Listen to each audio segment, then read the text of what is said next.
needs are provided for by the sun on the earth. Once the day is begun.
name, and they say it's just a friend, but it works for A&M. Oh darling, you got what I need.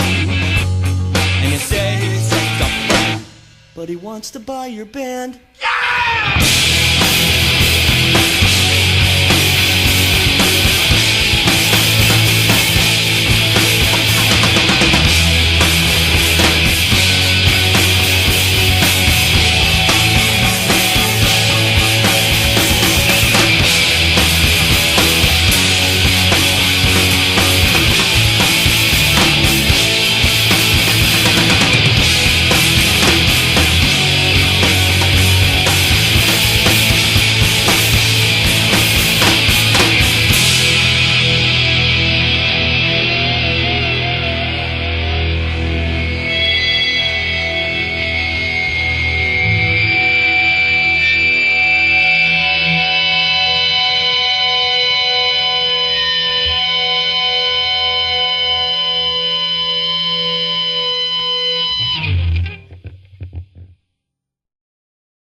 Babe,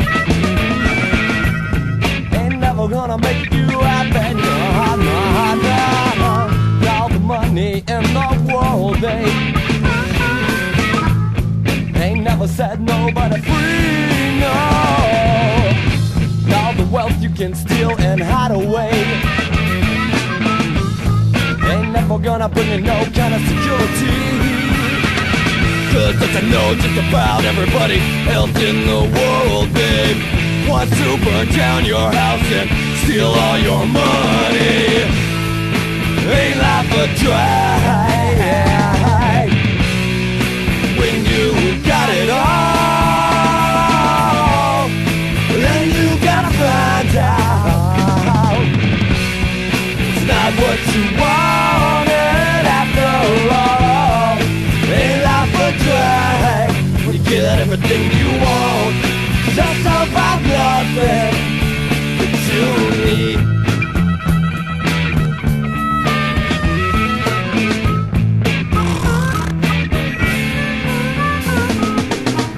Now the cocaine in the world, babe, ain't never gonna make you happy. Nah, nah, nah. Now the alcohol in the world, babe, ain't never set nobody free, no. All the speed and cigarettes and coffee ain't never gonna bring you no kind of hell. All the heroin in the world, babe, ain't never gonna give you nothing you ain't already got inside of yourself. Ain't life a drag when you got it all? Then you gotta find out it's not what you wanted after all. Ain't life a drag when you get everything you want, that's about nothing that you need.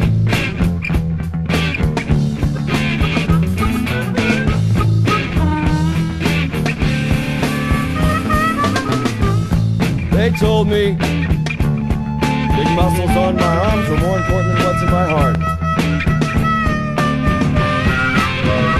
They told me big brain and big ego is more important than what's in my heart.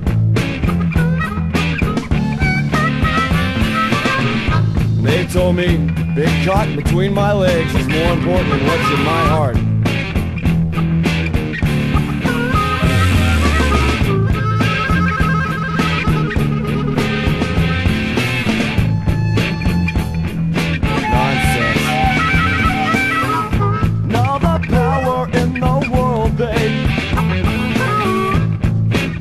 Gonna make you happy. Nah, nah, nah. All the control in the world, babe,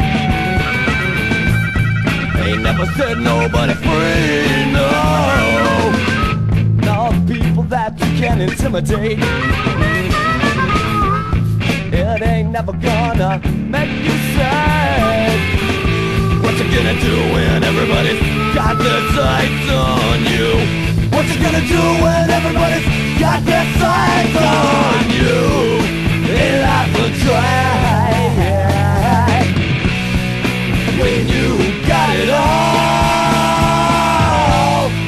Then you gotta find out it's not what you wanted after all. Ain't life a drag? You get everything you want, just about nothing that you need.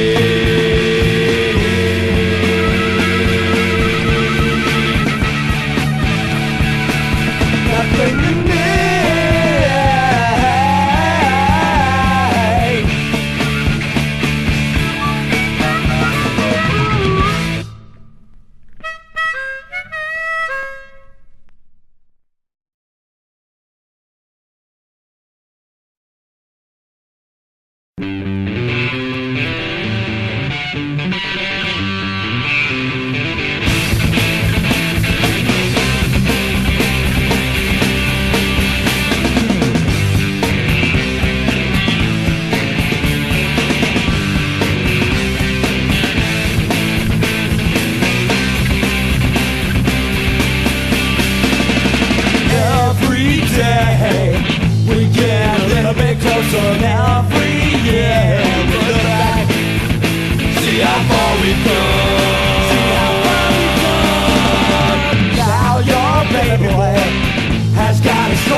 So sit back, Mom and Dad, and listen well. Listen, you always knew that I could make it even when I forgot what I was chasing.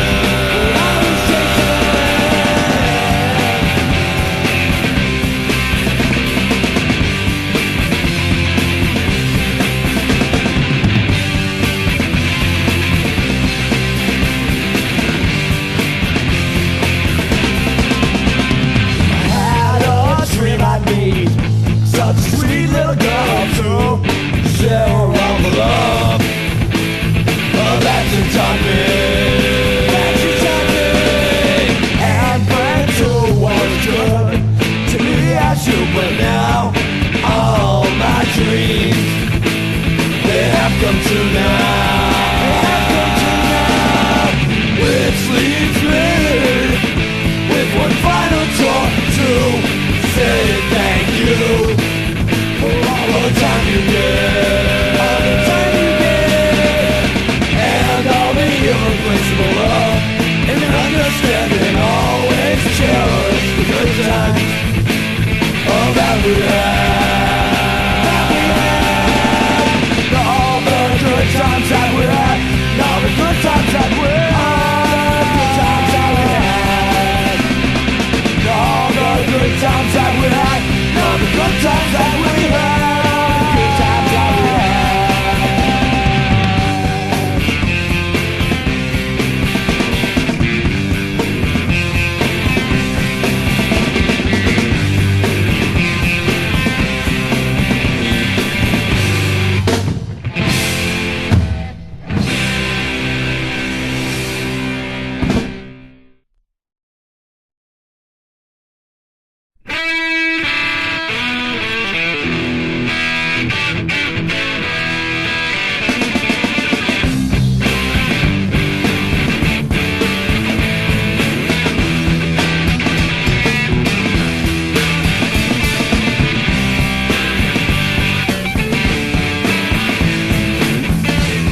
My World number 4 audiozine. Welcome to My World number 4. The card on the front is the Emperor. It corresponds to the sign Aries. Coincidentally, the bulk of the writing in this issue is about a woman who was an Aries. I say was an Aries because she is no longer alive, which is what this issue is all about. See, quite a while ago, I walked around Oakland and Berkeley with 2 friends. We went from one abandoned house to another, removing the various obstacles, locks, plywood, etc., that keep people from living in them. I personally opened the upstairs door on this one house by 60th and Whitney in Oakland. A few months later, some friends moved into it. It was right at the same time I got clean and sober. I moved in a couple weeks later. We had house meetings to figure out which drugs were okay to allow in the house. When it became evident that I was the only person who wanted no drugs in the house, I left to live in a different abandoned house. They made rules about some drugs being okay and others not being okay. It didn't work. People who did the banned drugs saw the other people doing the non-banned drugs and rightly called them hypocrites and proceeded to do whatever they wanted. Later on, once there was no rules, a girl overdosed and died in the house. Her name was Lauren Kimberly Bryan. She called herself Blythe Friedman. She was 15 years old.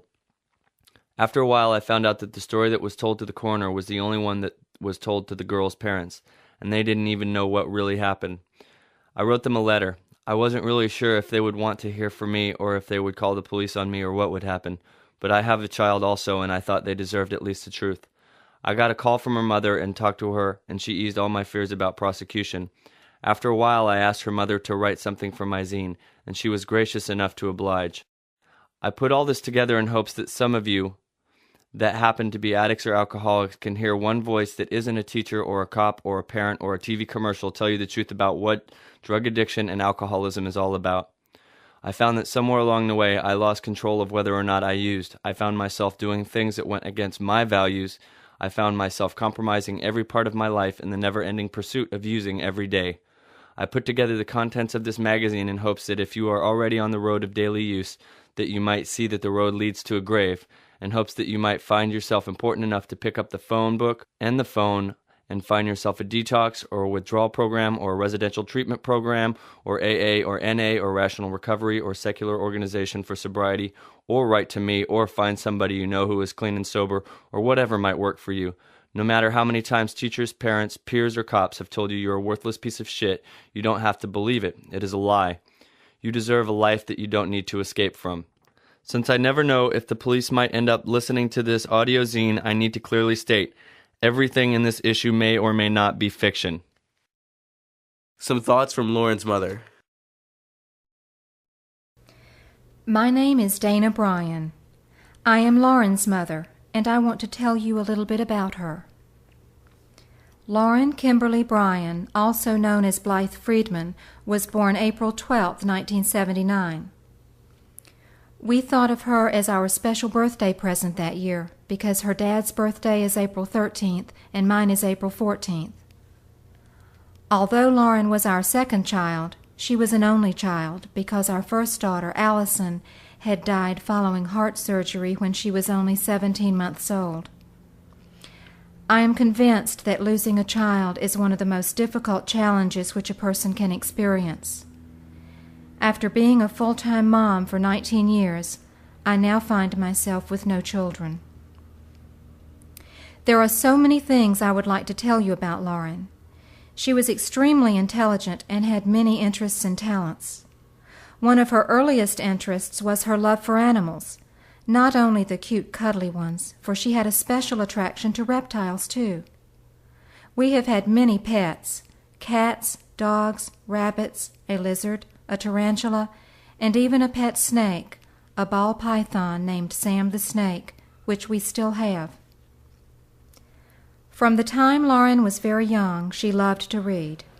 As you might guess, many of her books were about animals. In fact, friends often called her when their pets were sick or when they found an injured animal and asked her what they should do. For most of her life, Lauren said that she wanted to be a veterinarian. She would have been a wonderful veterinarian, and this occupation would have given her a great deal of personal fulfillment and satisfaction. I have learned much about animals from Lauren, not just facts, but a true concern for their welfare. This is a special part of her, which will always be an important part of who I am. Lauren had a lot of athletic ability. She spent several years taking ice skating, and she skated competitively. Some of our favorite family memories were spent going to competitions to which Lauren would skate and watch her skate, or attending performances by the famous Olympic skaters. Lauren also played tennis, which was something she and I enjoyed doing together. Lauren didn't start playing soccer until she was in the 8th grade, but she loved it and thought it was great fun. Lauren was very creative and always loved to make things. When she was 13, she discovered pottery and loved it. She even said that she might want to be a potter instead of a veterinarian. Lauren made many beautiful pieces of pottery, and they are very special reminders of her. Lauren was fun to be with, and people liked her a lot. Her friends especially liked for her to entertain them by telling funny stories. One of Lauren's best traits was that she was a true friend. If she was your friend, she was your friend for life. I often told her that I hoped her friends were as true to her as she was to them. When Lauren died, her friends proved just how true and caring they were. Several traveled to Atlanta from Baltimore and Washington, D.C. to attend her funeral. It meant a lot to her dad and me to meet Lauren's friends and learn how much they truly loved her. In addition, 4 of Lauren's lifelong friends offered to speak at her funeral because they wanted everyone to know what Lauren's friendship had meant to them. Another of Lauren's strong qualities was her determination. If she was ever determined to do something, she would figure out a way to do it. This proved to be both a good characteristic and a bad one, as in her determination to do drugs. Lauren's friends told me that because she had such a strong will, she decided she could will herself not to become addicted to the drugs she used, even heroin. All of Lauren's life, she seemed to have to learn things the hard way. When she was younger, and I would say, "Don't do that because you'll get hurt," she would continue until she got hurt. I would like to think that if she had almost died from a heroin overdose but had lived, perhaps this close call would have given her the reason she needed to try to get off drugs. By the 6th grade, Lauren was determined to be cool. She decided that being a teenager meant to experience everything that any teenager had ever done. In addition, Lauren's impulsive nature caused her to often act without thinking of the consequences. At the beginning of Lauren's 8th grade year, she was smoking cigarettes, marijuana, and had tried LSD for the first time. This may not sound serious, but she was dead within 2.5 years due to a heroin overdose. Lauren always enjoyed being the first in her age group to have a new experience. She seemed to enjoy the attention she got from doing things which her friends had not yet done. However, I know that she did not plan to be the first of her friends to die. Being addicted to drugs and to the lifestyle that accompanied the drugs caused Lauren to do some things which the real Lauren would never have done. She began stealing from her friends, and she shared needles. The last time we heard Lauren's voice was 3 days before she died, when she called to tell us that she was in San Francisco. She sounded so happy and excited to be seeing another part of the U.S. She ended the conversation the way she always did. "I'll call again soon. I love you guys." I remember the last thing I said to her. "Take care of my Lauren. I love you too."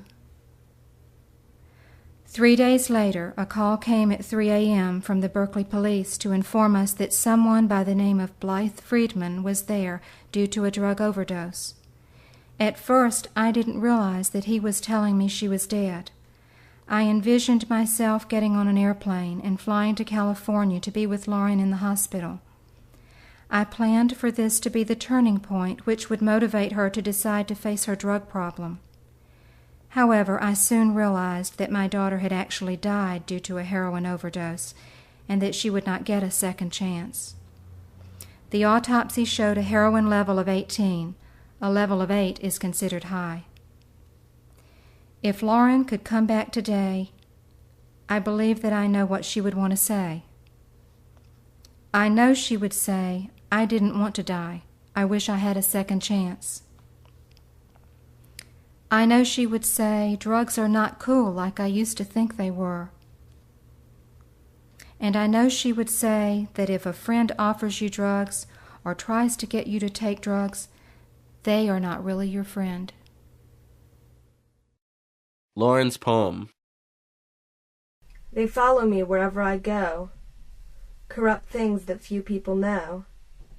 They weigh me down like a ton of lead, as I lie here all lazy and fucked up in bed. When I sleep, they wait there restlessly, so when I wake up tomorrow, they'll be ready for me. Pounding against the sides of my head, some days I think I'd be better off dead. A stupid thought I seem to think, one of the many that caused me to sink. Just when I think I can take no more, I see the light, I open the door to a new way that appeals to me, where I don't feel so damn crazy. No more burdens, no more troubles, just tiny, delicate, boiling bubbles. In my spoon, but not for long. In my veins they sing a song. People seem to condemn me for this, but I have something they have missed, a good thing inside me that seems to grow, something that only the heroine knows. But slowly it starts to lose its galore.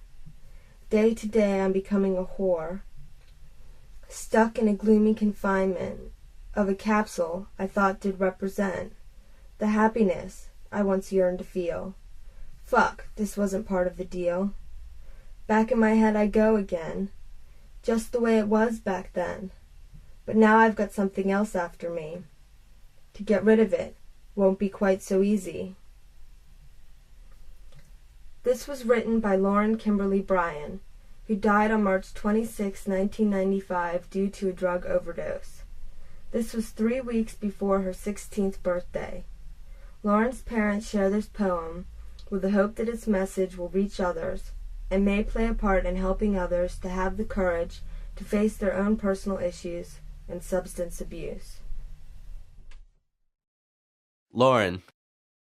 I look back in my journal 2-3 months ago to a page of a drawing of a girl and a door, drawn in fading brown marker.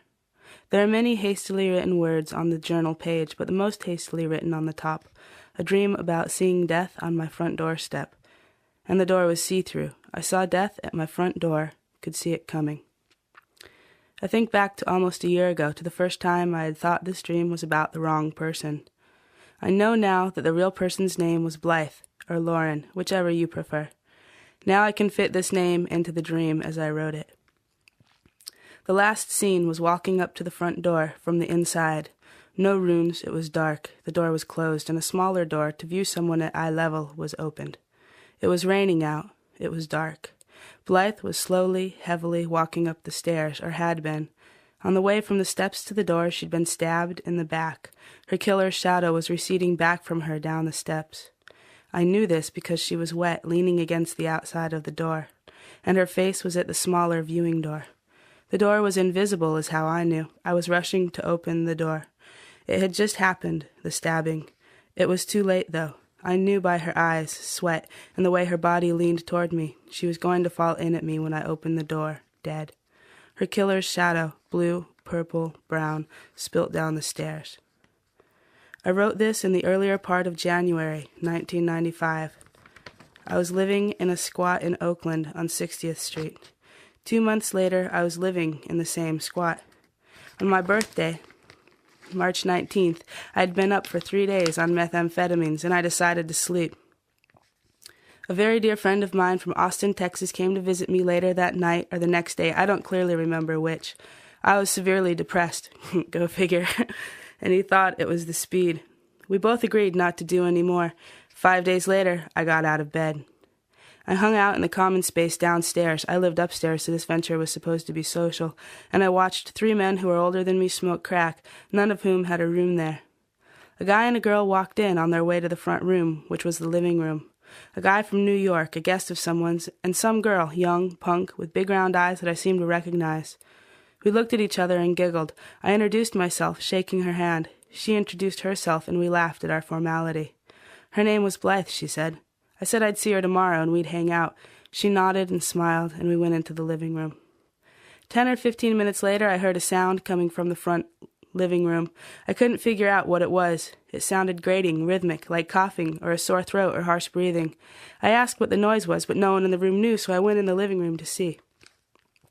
The girl I had just met was laying on her back, with her backpack under her head, her mouth open, asleep, making this strange noise. "It's the girl," I said. "What's wrong with her? She sounds like a dog with kennel cough." "I don't know. Nothing. Nothing. She probably has allergies or asthma, or she's sick or snoring or something." That was the response I got from the people in the room with me. "Are you sure?" I asked. They were sure. I looked at her, such a young girl, I thought. She was so tired that she just passed out asleep on her backpack. She must be so tired. The next day, I was gone for the entire day, selling stuff at the Ashby Flea Market with someone. It was the first day I'd gone out of the house for 6 days.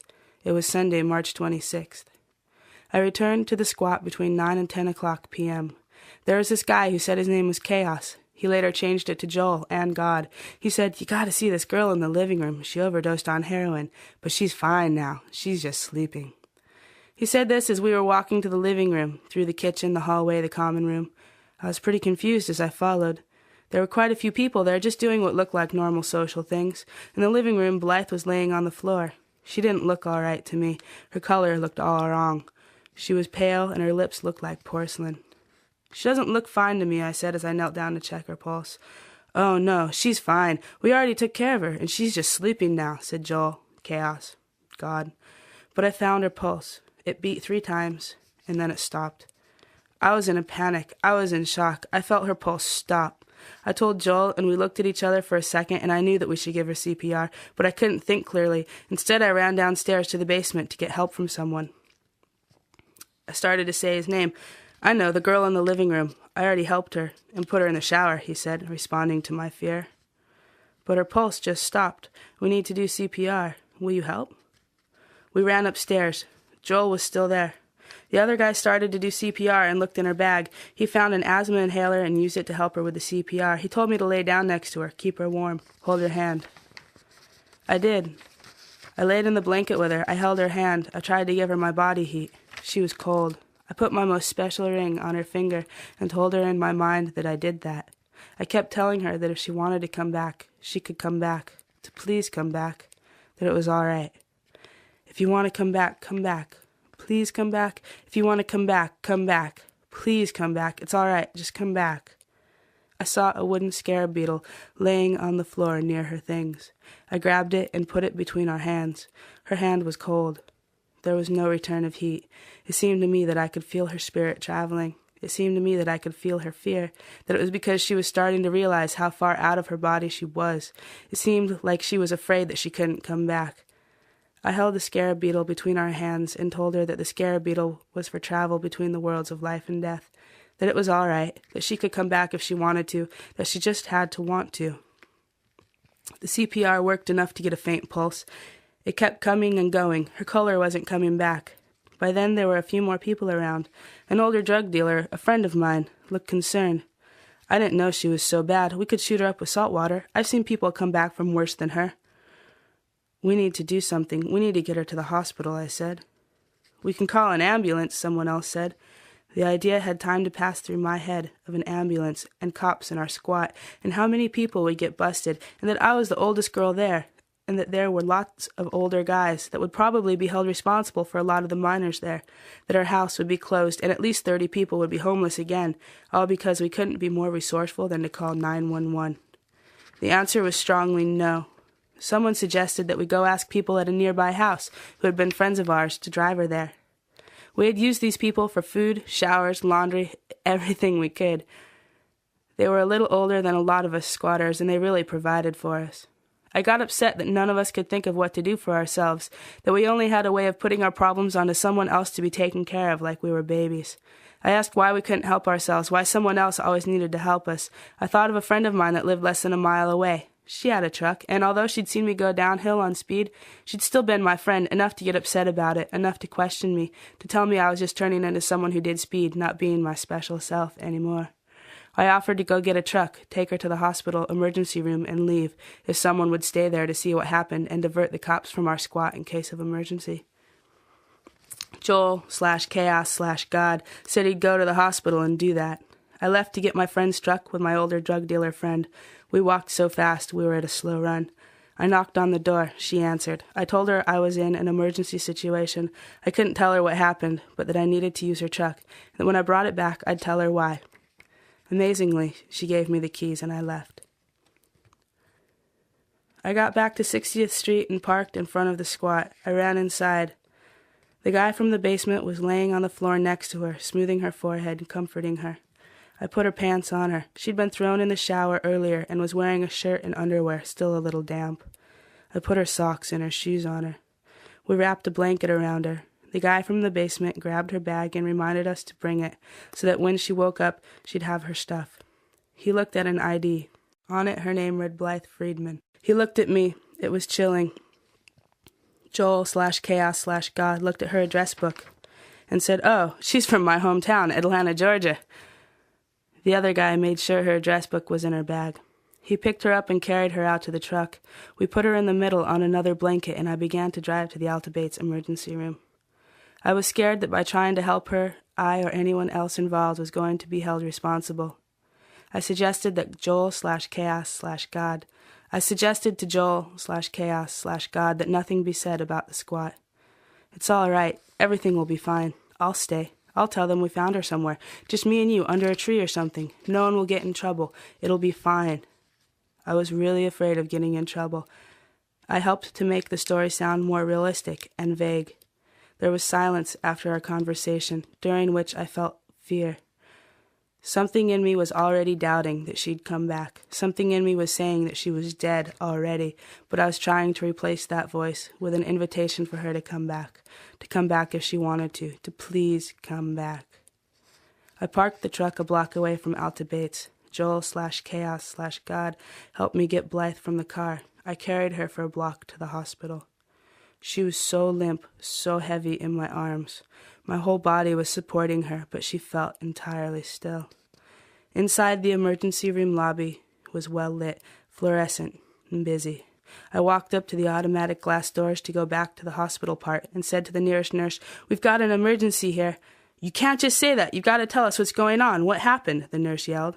She was loud and abrasive, but I think I looked scared. "Okay," I responded. "I think she's had a heroin overdose. There's a needle mark in her arm, and there was a wheelchair to put her in and people wheeling her away. She was past the glass automatic double doors, down the hallway. It had only been about 10 seconds. "My ring," I said as I started going towards her, receding in a wheelchair. 2 people stopped me. They said I could get it later. I think I was scared to leave her. I perceived it as leaving her alone. But I turned and ran. I was worrying about my friend's truck, my friend who had helped me without asking why. I was so paranoid. I thought we'd all get in trouble because Blythe shot drugs in our living room. I got out the door. Joel/Chaos/God followed me. He grabbed my arm. I stopped. He reassured me that nothing would get back to the squat. I was a mess. "I gotta go give back her truck. Get my ring back, okay?" I asked. That was at 10:45, or a couple of minutes earlier. I returned the truck to my friend.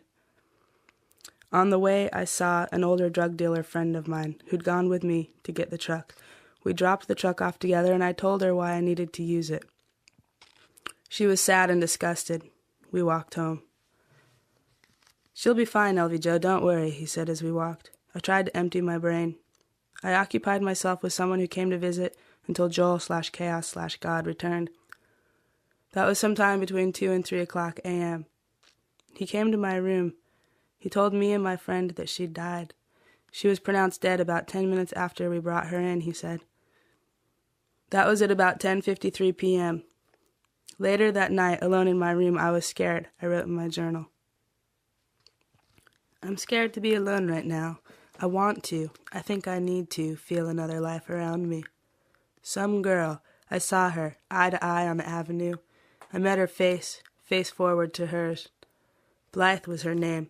She shared it with me, and I shared mine with her, and we were in the same home. Ours. Not many words, but there wasn't time is all. I was sure we liked each other, looking at her, smiling. She smiled back, then walked into a room, and sounds like Camilla, a dog I had for 1 week with kennel cough. It was her, breathing. What a kid, I thought. She passed out on her back, so asleep, so high. We didn't know. I didn't know what those noises meant, but tonight she was still asleep. More, she had OD'd. I held her hands, gave her my ring, my life force. She was blue, cold, stiff, dead. Alive, dead, alive, dead. I took care of her with Joel, and I couldn't say what I felt. I was scared for her to be alone. I took her to the hospital. She was dead 10 minutes later, and I'm scared to not feel life around me. I'm just a little girl, not word or anger, just warm bodies instead of cold. It's about life and death, and she's dead and I'm alive, and we were both home. And now I'm in my room fighting feeling alone, because if that's all I am, I'm so afraid of her cold body. Because we have had close enough lives not to say all as if it were our last, but it was hers, and I'm so sad my place to live was hers to die. And no one can share their warmth with me when I think I need it. Life is so full, and death leaves it so empty, and it's pain, and it's so sad. And I didn't die with her, but did I? Did I fail in fear? I'm crying now. I'm glad I'm crying. I'm glad for it all, if only we can join and feel life in us. But I'm only joining with myself, and my courage is dying 1,000 times each moment. And what ifs? And the anger, I see through them into the nothing. Because she shared her death with me, and I didn't die. I'm still alive, and it hurts, and I'm just a little girl. Or am I a woman? Is this so great to live for? No. But it's something. If only I could share and be glad for how clear she made me feel. But I just feel it, alone, scared. Beat, beat, beat. I can't say God damn it now. God really does. My silence is empty, not full, not shared. This changed my life. It ended hers, and no one is here to feel the truth settle into me, so sadly and softly and solidly, and I'm dying on the inside, but she died on the outside. Oh, life, please comfort me in the face of death. Death didn't scare me. It was the failures to cradle life in its face and after its swoop that scares me. How close we all are, and how different it is. And what a calling out, a shout to rejoice in life. Life is to die for. Life is to scream out of every single pore, cell, air molecule. It is so loudly quiet. There are more things that happened to me after these events, but I find the ones I've written to be the main force of my experiences with Blythe or Lauren. There's one other thing I wish to share. 3 days after she died, March 29th, Tuesday, I was laying in my room and a yellow pillar of light, like a Greek column, entered my room through my door. I was scared, but I thought maybe it was a ghost from the house that wanted to leave.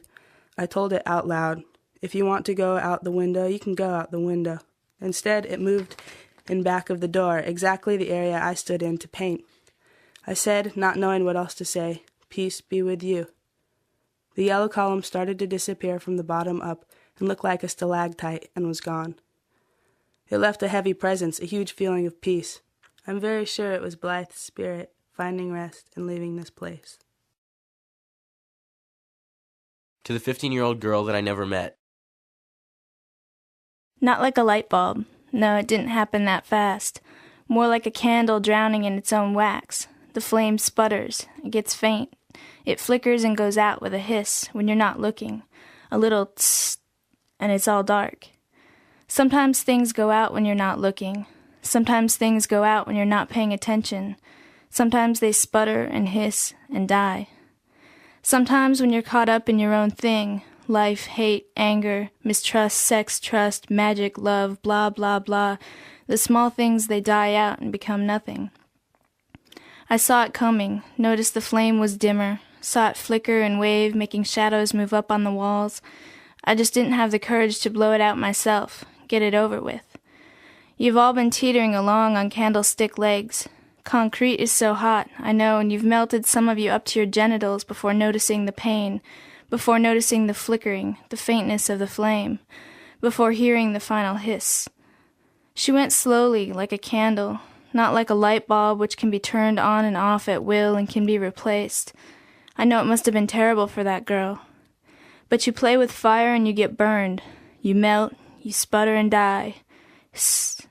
I could bitch about irresponsibility, but I would sound like your father. I could whine about being inconsiderate, but I'd sound like your mother. I could suggest that you take more care, but I would sound like your grandmother. I could mumble that you might want to watch out, but I'd sound like your grandfather. I could order you to do what I want, or put you away to think for a while, or tell you that you're all completely sick. Not only would that make me a bitch, it would make an incredible understatement. Because you let it come to this. There'll be more dead candles. You let it come to this, turning my home, your home, into a fucking toilet that isn't even safe enough to piss in. You let it come to this, because you would not look, would not take responsibility, would not be considerate, would not take care, would not watch out, would not do what was asked, would not think, and you make me sick. A 15-year-old girl is dead. If I were her or her parents, my hatred and disgust would be huge. For a bunch of people who pretend to live their lives under a pretense of caring about things, you sure don't impress me a bit. She's dead, did you know that?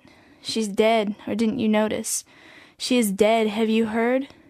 Keep sputtering around like candlesticks and never figure out how not to melt yourselves. Be careful, it's hot. When you play with fire, you get burned. She's dead, did you know? She's dead, did you notice? She's dead, did you hear the hiss? This is dedicated to the 15-year-old girl who died of a heroin overdose on Sunday, March 26, 1995, after being asleep on and off for an estimated day and a half. She was found blue and dead sometime Sunday night. She was eventually brought to the hospital and was dead on arrival. She died in a house where nobody cared. She was run away from Georgia. I was also told her bag was scavenged after her death. It disappeared at any rate. I blame many, if not all, of the people living at the house, myself being one of them. People wanted to keep their needle drugs allowed in the house. People wanted to be able to let anyone who wanted a place to crash stay there, whether these people knew them or not. I disagreed, but to make rules against anything would be an infringement on people's freedom. It's my fault too, because I didn't fight it. And now because no one knew the girl, and heroin was allowed in the house, a little girl is dead. Her own decision is the one that killed her, but prior decisions made by people in the house allowed it. Rather than give up the house after her death simply for the fact that someone died there along with the sanity of the home, no one reported how she died or where. They said they found her under a tree. Her parents will never know the truth, but I do, and now all of you listening do. People have painted over the walls, which were graffitied with messages about her death, and are going on with things exactly as they were, not feeling, not caring, not giving respect to her or her family by letting it at least be remembered and learned from. Nothing. I want to tell those people that no matter how many coats of paint you put over it, it won't cover it up. No matter how hard you keep your fucking smiling lips clamped together by not talking about it, it won't be forgotten. Not by me or you or that little girl's family. Keep on pretending that you're okay, that everything's okay. You'll all fade out of existence too, one by one, and the only thing I'll ever remember you for is how your selfishness and your ignorance aided a 15-year-old girl in ending her life before she even hardly got a chance at it. And you call yourselves the revolution, the people who have open minds and big souls. Your bullshit makes me sick. Your bullshit kills people every day. Charlene. Charlene was a friend of mine. She was an Aquarius woman. She was roughly the same age as I am. She had sexual abuse issues just like I do. She was very angry like I am. She wanted personal and social revolution more than anything, just like I do. She was in a lot of emotional pain, just like I am. She used chemicals and alcohol and other unhealthy things to medicate her pain, just like I used to. She dabbled in multiple partners and the depression that accompanies multiple broken romances and a broken heart and past sexual abuse. She had one major relationship with a guy that ended. Then he sent her things in the mail indicating that he was going to kill himself and that it was all her fault. Then he threw himself in front of a subway train in New York City. She seemed okay, but I guess we all do on the outside. She kept using the chemicals from time to time. I was in a frame of mind where I knew that I was going to have to quit using eventually. I put it off with rationalizations like, I'm young, so I got 10 to 15 years of using left. Charlene was a little younger than me. She did some heroin in San Francisco. It was too strong, and it killed her. My system of denial slipped into the other world with her. I never told her that I thought she had a problem. I was too busy trying to convince myself that I didn't have a problem too. She died and then I didn't have to. I keep writing these stories about drugs and death because I hope to affect your consciousness. I would hate to think that half the kids are going to have to die just so the other half can get clean. Stolen. I thought I might make a short list of what alcohol and drugs have stolen from me. What I've sacrificed to them would probably be a better way to look at it. It's just another rebuttal from me to the idea of addiction using being a victimless act. My health, my teeth, my ability to retain body weight, my lungs, lots of friendships, lots of time wasted on what I thought were friendships. 11 years of my time and energy, a relationship with my daughter, relationships with other relatives, my honesty, integrity, and values, my ability to have a romantic relationship, my ability to respect women and other people, any and all money I came by in the 11 years I was using, my ability to eat, sleep, relax, and be calm, my natural sense of being connected to the rest of the world and its contents, the trust and respect of my peers and family, not to mention wasting the time, energy, love, caring, nurturing of everyone around me. Knew a girl who had a miscarriage on the bus on her way to Highland Hospital. Knew a girl who was 17 and pregnant. She shot heroin in her arm. Knew a girl who was 23. She did an overdose and died, and now I guess she's free. Knew a boy who threw his body in front of a train. Guess he couldn't take the hell that lived in his brain. Welcome to Berkeley, punk rock wonderland. Your heroes on every corner. Fun for the whole family. Fun for the whole family. Knew a girl who couldn't stand being attacked. She died when 3 bullets pierced her back. Knew a boy who tried to stop a fight. He got stabbed to death. Knew a girl who was 15 years old. She died of an overdose and no one seemed to notice. My mama got gang raped, brought me in the world and gave me away. Welcome to Berkeley, punk rock wonderland. Your heroes on every corner. Fun for the whole family. Fun for the whole family. You can watch your friends self-destruct. You can watch your innocence corrupt. You can watch your friends corrupt. You can watch your innocence self-destruct. A junkie's life is so glamorous. A drunkie's life is so glamorous. A teen parent's life is so glamorous. A dead kid's life is pretty uneventful.